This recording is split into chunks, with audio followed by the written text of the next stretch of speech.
The new Air Force One, that plane, as beautiful as it looks, is 30 years old. Can you believe it? What can look so beautiful at 30? An airplane. I don't know. Which one do we like better, folks? Tell me.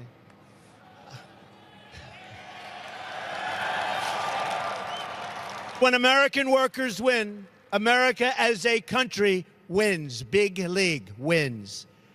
That's my message here today. America is going to start winning again, winning like never, ever before.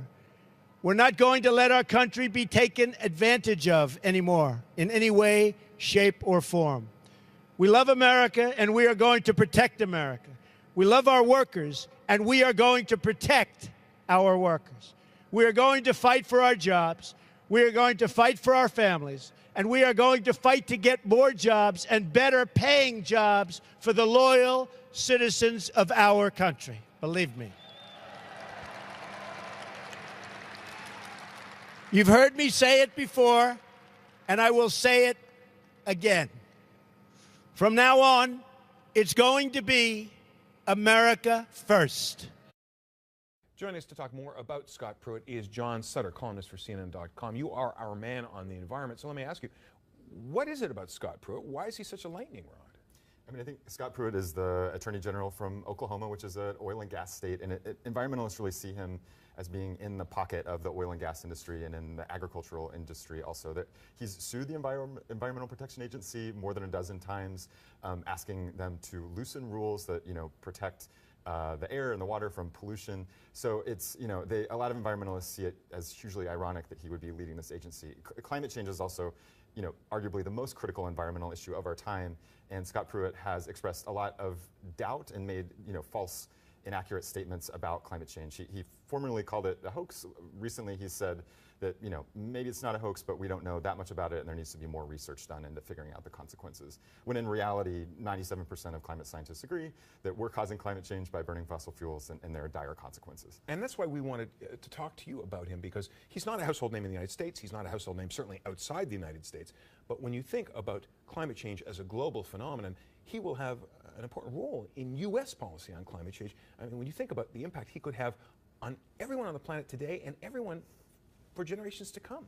It really is staggering. I mean, it sends a really important signal, right? The Trump administration has put out its America First energy plan, which is kind of a statement on its roadmap for climate policies. It said that it wants to revive the coal industry, wants to sort of move back towards fossil fuels. And Scott Pruitt, now heading the EPA, is seen as, sort of confirming those signals. And I do think that for people who care about climate change and environmental issues, which really should be all of us, it is hugely troubling, both in the very now sense of air pollution causes a few million deaths per year worldwide, but also many generations into the future. If the U.S. Pulls out of the Paris Agreement on climate change or essentially ignores our pledges to the global community to reduce our pollution, that's causing climate change, then that could really set us back. That means all those consequences become worse. So you see these these floods, these heavy rain events. Coastal cities that are at risk from Shanghai to New York to Miami. So these are truly global issues, and so his nomination, I think, does matter around the world. Now, you're not the only one raising red flags about this. Inside the EPA employees, government civil servants, have been protesting in the streets in the United States, and they've been calling up their elected representative lawmakers, trying to urge them to stop the confirmation. Have you ever heard of that before? I haven't heard of that before, and many experts, have been quoted saying that this is unprecedented, like former EPA officials included. And I do think that really tells you how seriously people are taking it. Like, imagine that you're a scientist who spent, a number of years doing this kind of research, and you're worried that either those data sets could disappear or be misinterpreted or be sort of misused in your view. I think it's really telling that these agency, workers essentially are saying, this is very frightening to us, and we're actually working against this confirmation. It's too late for that, and so we'll see sort of what turmoil proceeds at the EPA, but I think it definitely will be a rocky road. There's already that conflict brewing. There are reports that Scott Pruitt is going to go to the EPA and kind of speak to those workers soon, so we'll see what effect that has or doesn't have. But all of his public statements about climate science in particular, I think, have really upset people who work on those issues. This is a man the whole world should be watching. John Sutter, thanks very much. Thank you.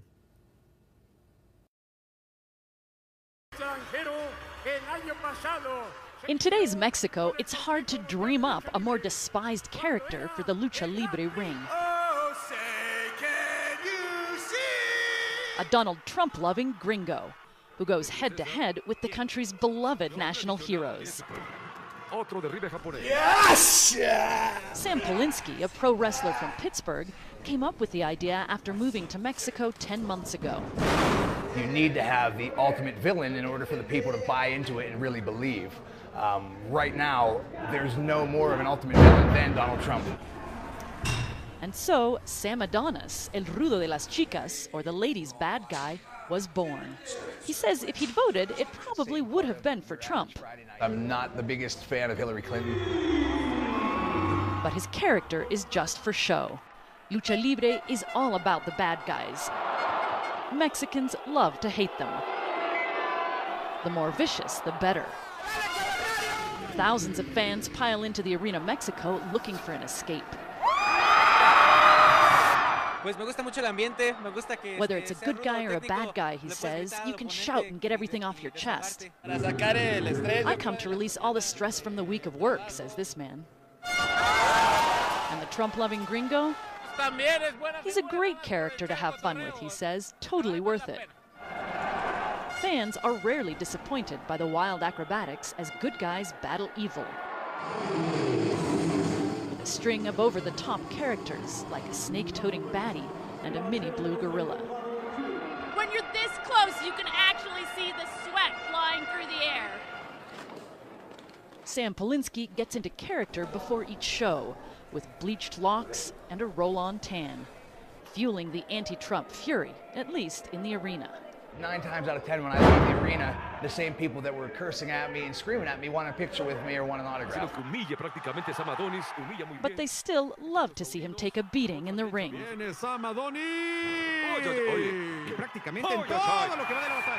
Shasta Darlington, CNN, Mexico City.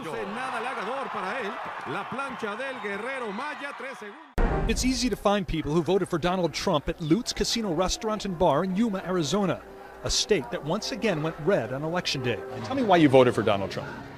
Because he wasn't a politician. Many people here saw Donald Trump's news conference.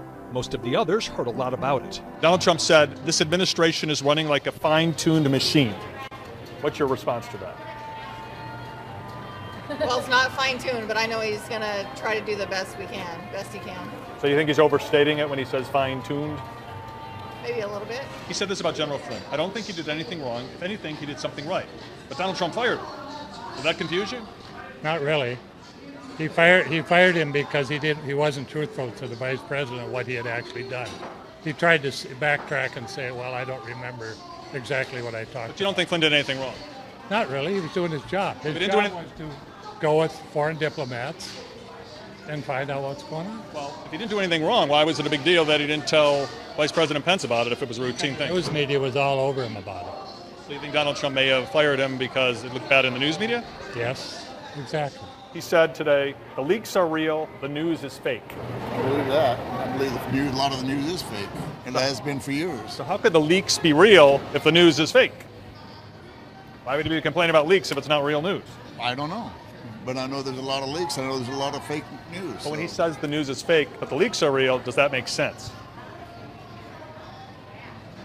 No, not really. We've seen it before. We've seen fake news. Is it possible that that's news that you just don't like or that Donald Trump doesn't like? Well, that could be possible. That could be possible. Not probable, but possible. I will tell you, that's happened throughout since 1776 when people used That's quills. Right. That's right. People don't like news, sometimes they call it fake. Yeah. But not as much as Donald Trump. So does that concern you at all that he tends to say that so much, including at this news conference? No. Most everyone we talk to here is still very proud they voted for Donald Trump. But some want him to move on from his list of grievances. Are you still happy you voted for him? So far, yeah. But, that remains to be seen whether I'll stay happy. Pero vámonos a las calles de Washington. Ione Molinares nos cuenta cómo ha transcurrido esta jornada a nivel nacional, bautizada como el Día Sin Inmigrantes. Hola, Juan Carlos. Aquí en Washington, bueno, quienes hicieron parte de esta protesta dicen que fue todo un éxito. Hay otros que dicen que tal vez no, porque muchos negocios se mantuvieron abiertos, pero de todas formas todo tuvo, entre otros eventos, una marcha que se realizó durante el día que llegó hasta la Casa Blanca y estaban pidiéndole al presidente Donald Trump que respete los derechos de los inmigrantes, independientemente de si están acá de forma indocumentada o no.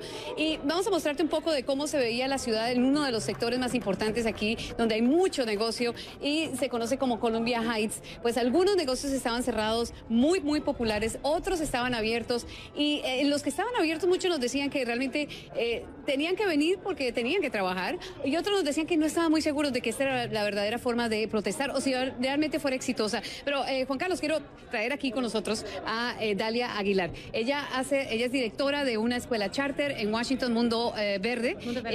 Dalia, ¿ustedes les fue más o menos? Explícanos, porque parece que tuvieron que cerrar media escuela. Sí, tuvimos que cerrar la mitad de los grados de nuestra escuela porque la verdad es que nuestra escuela no corre sin el amor y labor del inmigrante. ¿Ustedes ya sabían que habían profesoras que querían...?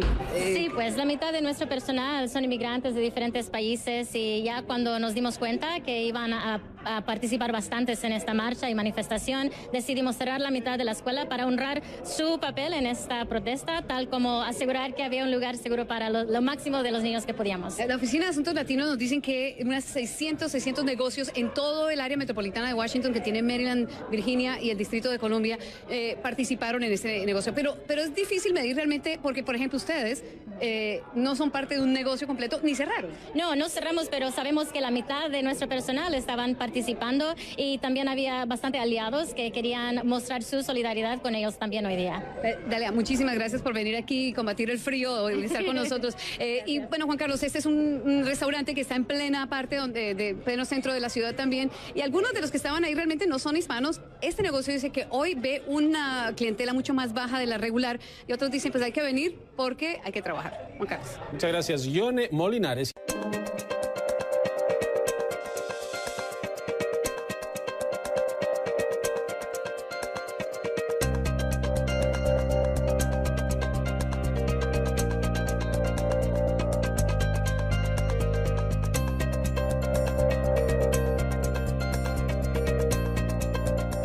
Cuerno no lo tiene ningún otro. There is no other example of this cranium with these particular characteristics anywhere in the world.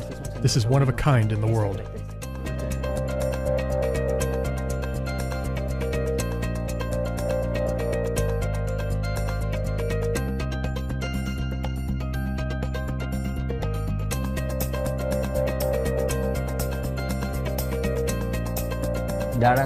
We know that there are not just dinosaurs in North America that are here, but there are dinosaurs that are Mexican, and we will discover them. When I was 8 and I did The Little Match Girl, a whole new world opened up to me. It's my best work! It's really good, I'm not kidding. We didn't have a television growing up, so we saw a lot of theater. We went to the movies on New Year's Eve day every year and saw fantastic films that were probably inappropriate, meaning they were probably too sophisticated or mature for me or my younger siblings. It was my parents' fervent wish that we be exposed to the arts that cultivated that interest in our own lives. I want a challenge. I want to do something that makes me very nervous, even anxious to the point of distraction, you know. I also have to make choices based on the time away from my family and how they feel about that. I get to contemplate those choices, and most working mothers in this country don't have the freedom to sort of ponder the choices the way I do. They simply have to work. So that's a huge privilege to get to choose. As a producer, I will watch a rough cut to make sure it felt like the story we wanted to tell.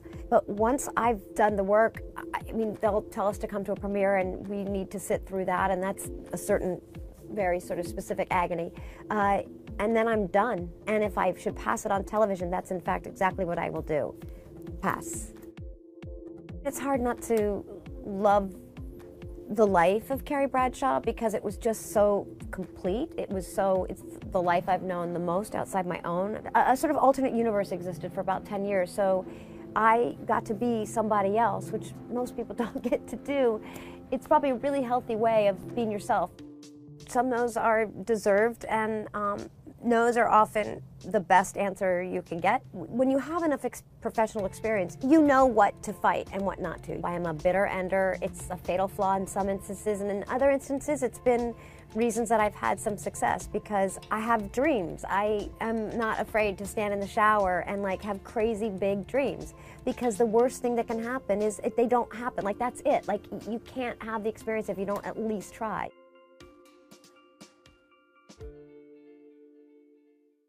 Well, award season is in full swing. We've had the Golden Globes complete. Hollywood is all about the race to the Oscars and what films will be honored at this year's Academy Awards. So I asked our special guest to join me for today's Bubble, Sesame Street. You guys are going Hollywood, and you've got your own picks. You guys have been paying very close attention to who should be picking up a movie award. Elmo, I understand you're a big movie watcher. What's your favorite? Oh, well, Elmo's favorite movie is La La La La La La La La La La.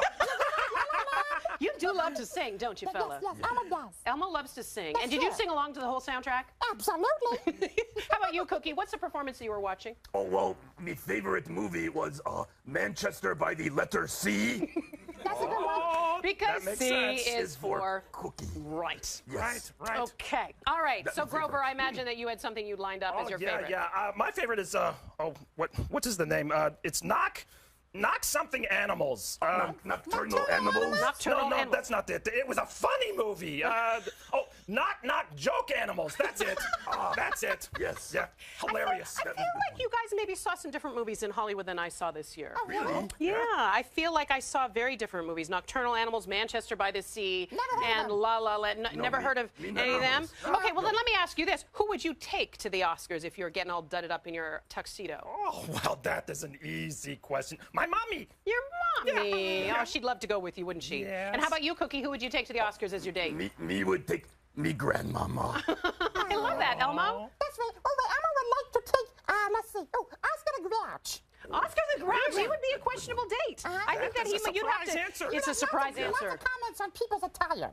He's very interesting. I think they are very interesting, and they have a lot of things to say. Well, you guys have a great take on Hollywood. I think we need more of your types in Hollywood than, you know what I'm saying?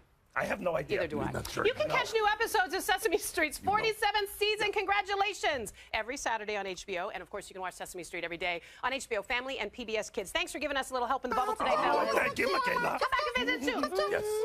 How about you?